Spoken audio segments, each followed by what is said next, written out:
அவருடைய சிலுவை பாடுகளை தியானிக்கும்படி வந்திருக்கிறோம். மனுஷர்களை நல்லவர்களாக படைத்தார், எல்லாவற்றையும் சிருஷ்டித்தார். மரம், செடி, மிருக ஜீவன்கள், நாம் காண்கிறவைகள் எல்லாவற்றையும் சிருஷ்டித்து கடைசியாக மனுஷனை சிருஷ்டிக்கும் போது அந்த மற்ற காரியங்களை எப்படி சிருஷ்டித்தாரோ அதே போலதான் சிருஷ்டித்தார். பரிசுத்தமாய், பாவம் இல்லாதவர்களாய், நல்லவர்களாய் தான் படைத்தார். ஆதாம் ஏவாளுக்கு கர்த்தர் ஒரு நண்பனை போல அவர்களோடு உலாவி அவர்களோடு சேர்ந்து ஐக்கியமாய் இருக்கும்படி தான் கர்த்தர் விரும்பி மனிதனை படைத்தார். அது தாம் உண்டாக்கின அந்த ஏதேன் தோட்டத்தை பாதுகாக்கும்படி இந்த பூமியில் உள்ள எல்லாவற்றையும் அவன் என்ன செய்யணும், ஆண்டு கொள்ளும்படி அவன் கவனிக்கும்படி தான் படைத்தான். ஆனால் மனுஷன் ஒரு வழியை தெரிந்து கொண்டான். அதே போல் மனுஷனை கர்த்தர் சிருஷ்டித்த அந்த நாளில் ஒரு கட்டுப்பாடோடு அவன் என்ன செய்யலை, பிடிச்சி கட்டி வைக்கலை. இப்போ நம்ம ஒரு பறவையை வாங்குறோன்னு வச்சுக்கோங்க, அதை நம்ம என்ன செய்வோம், கூண்டில் போட்டு அடைச்சி வைப்போம். அப்போ தான் அது என்ன செய்யாது, பறந்து போகாது, நம்ம கண்ட்ரோலுக்குள்ளே இருக்கும். ஆனால் ஏசப்பா மனுஷனை படைச்சி அப்படி என்ன செய்யலை, கட்டி போடலை. அவனுடைய சொந்த விருப்பத்திற்கு விட்டுட்டார். நீ என்ன செய், ஓ விருப்பத்தோடு எதை செய்யணுமோ செய் அப்படின்னு சொல்லிட்டு அந்த ஞானத்தையும் அறிவையும் அவனுக்கு கொடுத்தார். உனக்கு எது சரின்படுதோ அதை செய், உனக்கு சரியானது, நன்மையானது, தீமையானது எது என்பதை தெரிந்து கொண்டு ஆராய்ந்து அதன்படி நீ நட என்று சொல்லி என்ன செய்தார், அவனுடைய சுயசித்தத்திற்கு அவனை ஒப்பு கொடுத்து அவனை படைத்தார். வற்புறுத்தலை, அவனை நேசித்தார். ஆனால் மனுஷன் என்ன செஞ்சான், தனக்கு கர்த்தருக்கு விரும்பாததே என்ன செய்தான், தெரிந்து கொண்டான். தேவனுக்கு கீழ்ப்படியாமல் இருப்பதை தான் அந்த மனிதகுலம் என்ன செய்தது, தெரிந்து கொண்டது. தீமையை தெரிந்தெடுத்தான், தீமையை தெரிந்து கொண்டான். மனுஷனை கர்த்தர் நன்மை செய்யும்படி தெரிந்து கொண்டார். ஆனால் மனுஷன் என்னத்தை தெரிந்தெடுத்தானா, தீமையை தெரிந்தெடுத்தான். தேவனுடைய திட்டம் அவருக்காக நாம் வாழ்வது, அவரோடு இருப்பது, அவருடைய காரியங்களை இந்த பூமிக்குள்ள எல்லாவற்றையும் பார்ப்பது, அவரை ஆராதிப்பது தான் தெய்வத்துடைய திட்டமாக இருந்தது. மனுஷனை கர்த்தர் நல்லவர்களாக படைத்தார். ஆனால் அவர்கள் என்ன செஞ்சாங்க, அநேக உபாய தந்திரங்களை தெரிந்து கொண்டாங்க, தீமையை தெரிந்து கொண்டாங்க. கர்த்தருக்கு வழிபட்டு கர்த்தரை ஆராதித்து அவரை பிரியப்படுத்துவதை காட்டிலும் தங்களை பிரியப்படுத்துவது, பிசாசை பிரியப்படுத்துவதை என்ன செஞ்சாங்க, தெரிந்து கொண்டாங்க. மனுஷனை கர்த்தர் ஒரு கூண்டுக்குள்ள அடைச்சி போட்டிருந்தா அந்த சர்ப்பத்திட்ட போய் என்ன செஞ்சிருக்க மாட்டா, ஏவாள் பேசியிருக்க மாட்டா. ஆனால் கர்த்தர் என்ன செய்தார், அவருடைய இஷ்டத்துக்கு விட்டார். ரோமர் 3வது அதிகாரம் 11வது வசனத்தை எடுத்தவங்க வாசிங்க. உணர்வுள்ளவன் இல்லை, தேவனை தேடுகிறவன் இல்லை, எல்லாரும் வழி தப்பி ஏகமாய் கெட்டு போனார்கள்.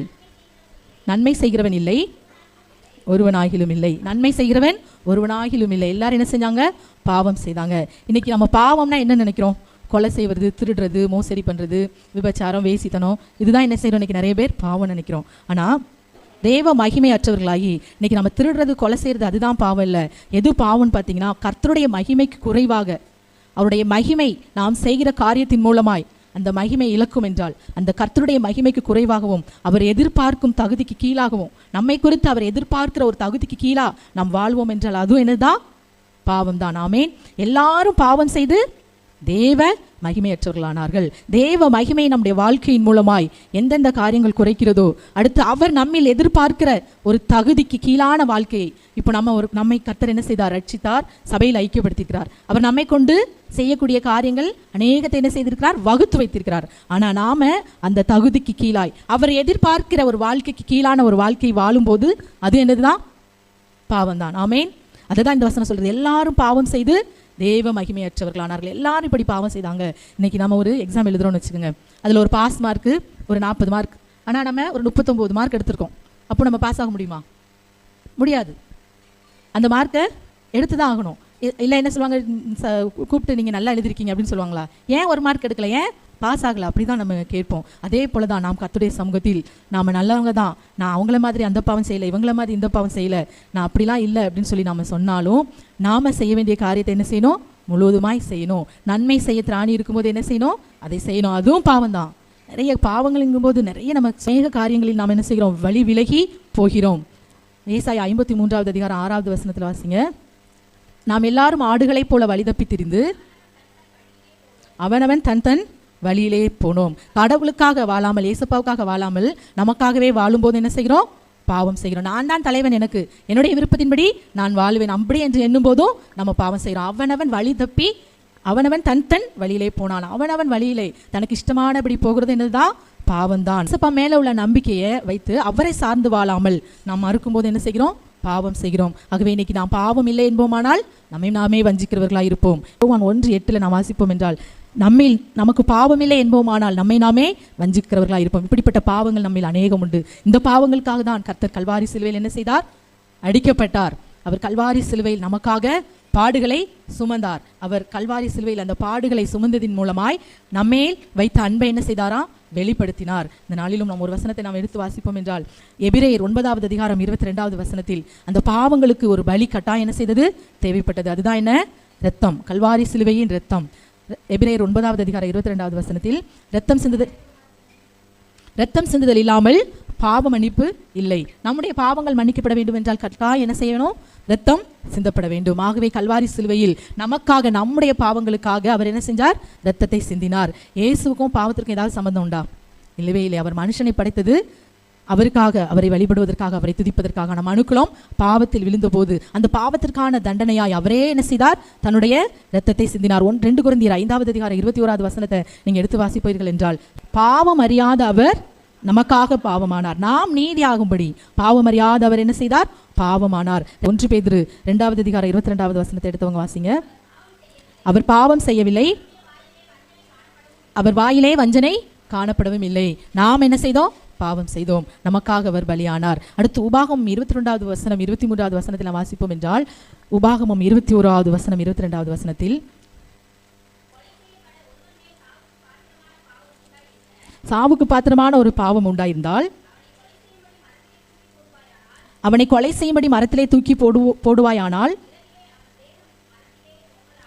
ஆமென், போதும். அவனை கொலை செய்யும்படி என்ன செய்யணுமா? மரத்திலே தூக்கி தொங்கவிட வேண்டும். அந்த நாளில் சிலுவை மரம் வந்து ஒரு சாபத்தின் அடையாளமாய் தன்னில் கொலை செய்யப்பட ஒருவன் மேல் சாவுக்கு பாத்திரமான பாவம் இருக்குமானால், சாவுக்கு பாத்திரமாய் ஒருத்தன் பாவம் செஞ்சா அவன் என்ன செய்யணும்? கொலை செய்யப்பட வேண்டும், மரத்திலே தூக்கி என்பது அது நியாயப்பிரமாணத்தில் உண்டான ஒரு தீர்ப்பு. இன்று நமக்காக, அவர் நம்முடைய பாவங்களுக்காக அவர் என்ன செய்தார்? அந்த சிலுவை மரத்தில் அவர் சாபமானார். அடுத்து 1 பேதுரு 2:24 நீங்கள் வாசிப்பீர்கள் என்றால், அவருடைய தழும்புகளினாலே நாம் என்ன செய்கிறோம்? குணமாகிறோம். இன்னைக்கு அருமையான தேவனுடைய பிள்ளைகளே, கர்த்தர் நம்முடைய பாவங்களுக்காக கல்வாரி சிலுவையில் ரத்தம் சிந்தினார். நாம் எல்லாரும் இப்போது கூட நாம் முழங்கால் படித்தவர்களாய் நாம் சற்று நேரம் நம் பாவங்களை எல்லாம் அவருடைய சமூகத்தில் என்ன செய்ய போகிறோம்? அறிக்கையிட போகிறோம். நம்மில் பாவம் இல்லை என்போமானால் நம்மை நாமே எப்படி இருப்போமா? வஞ்சிக்கிறவர்களாக இருப்போமா?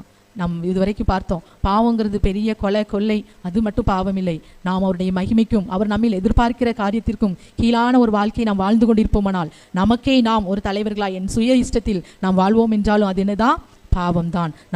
நாம் பாவம் இல்லை என்று நாம் ஒருவரும் சொல்ல முடியாது. நன்மை செய்ய திராணி இருக்கும்போது அதை செய்யக்கூடியவர்களுக்கு செய்யாமல் இருப்பதோ பாவம் தான். இன்னைக்கு அப்படிப்பட்ட பாவங்கள் நம்மில் நாம் இருக்கும் என்றால் நாம் இந்த வேளையில் நாம் கண்ணீரோடு கர்த்தருடைய சமூகத்தில் நாம் அறிக்கையிடுவோம். அவர் சிலுவையில் சிந்தின ஒரே நோக்கம் நம்முடைய பாவங்கள் மன்னிக்கப்படும். ஹல்லேலூயா. உம்மை நாங்கள் நன்றியோடு ஸ்தோத்திரிக்கிறோம். எங்களுடைய பாவங்களுக்காக கல்வாரி சிலுவையில் இரத்தத்தை சிந்தினீரப்பா. இந்த நாளிலும் எங்களில் அப்பா நீர் விரும்பாத பாவங்கள் இருக்கும் என்றால் அவைகள் எல்லாம் மன்னிங்கப்பா. இயேசுவே உம்மை ஸ்தோத்திரிக்கிறோம். எல்லாரும் பாவம் செய்து தேவ மகிமை அற்றவர்களானார்கள் என்று நாங்கள் வேதத்தில் பார்க்கிறோம். அப்பா, நாங்கள் பாவம் செய்து உம்முடைய மகிமை அற்றவர்களாய் இந்த நாளில் இருப்போம் என்றால் இயேசுவே எங்களை மன்னியும். எங்களுடைய கல்வாரி இரத்தத்தினால் இந்த நாளில் எங்கள் பாவங்களை எங்களை கழுவி சுத்திகரிங்க.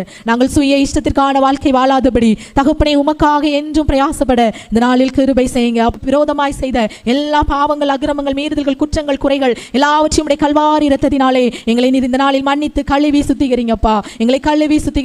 ரத்தம் சிந்துதல் இல்லாமல் பாவம் மன்னிப்பில்லை என்று பார்க்கிறோம். உம்முடைய ரத்தத்தினாலே நீர் எங்களை மீட்டுக் கொண்டீரப்பா. நீர் கல்வாரி சிலுவையில் சிந்தின அந்த ரத்தத்தினாலே மீட்பை உண்டு பண்ணினீர். அந்த மீட்பினால் அப்பா இந்த நாளில் எங்களை ரட்சிங்க.